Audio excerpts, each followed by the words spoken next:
interested in this conversation because even our very uncommon president was a witness when I won election from Uyo prison. So this topic has a strong attraction to me. I think it cuts across theaters of conversation. It has to do with our trusteeship, with our social contracts. I've always been of the opinion that ghosts don't rig elections. Ghosts don't appear and rig.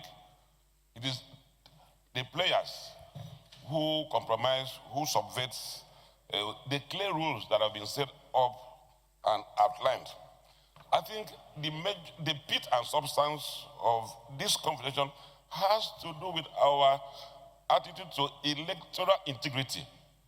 I am firmly of the opinion that unless we firm up our electoral integrity, we leave our democracy in peril. We don't lack laws in Nigeria. We have a welter of laws. The major challenge we have is the implementation, is the enforcement of these laws.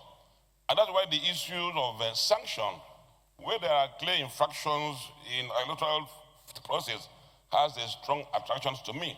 So as we look at the gaps in electoral law, it is imperative that we address the issue of sanctions, which will also serve as a deterrent. I wrote somewhere, you recall that I do a lot of poetry, and in one of my poems, I lamented that outside we condemn Oyenosi, but inside we still vote. And that in electoral process, there are two types of feel. They feel, or what looks like they feel, as much as possible. In addressing the issue of integrity in electoral process, we must ensure that the feel is actually the feel, and that the results clearly reflect the will of the people. That is the substance of this conversation.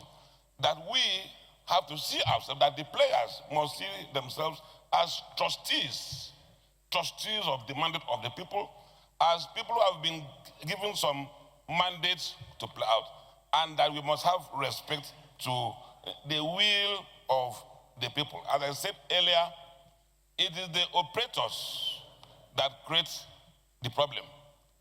Whatever gaps that we need to fill up, if our behavior falls short of basic expectations, we continue with this cycle of discourse. But I think that this offers a clear opportunity for us to correct the imbalances, to right wrongs. And I wrote somewhere about the road wrong. Whether something favors us today, we must always look at the larger picture. Where our electoral process is full of gaps, we might well be entrapped by in those gaps tomorrow. So as much as possible, we must make laws that stand the test of time, laws that entrench core values. And to me, there are no better values than those values that have to do with our electoral system, because they go to the foundation of our existence. So I'm clearly persuaded to find merit in this amendment, and I trust that we will look beyond the moment, come out with a law that will outlive us, that will ramp up the confidence of our people. At the end of the day, the world will be very happy that Nigeria, whom the world looks up to, has a very, very solid premise that we can use to drive our democracy. Thank you.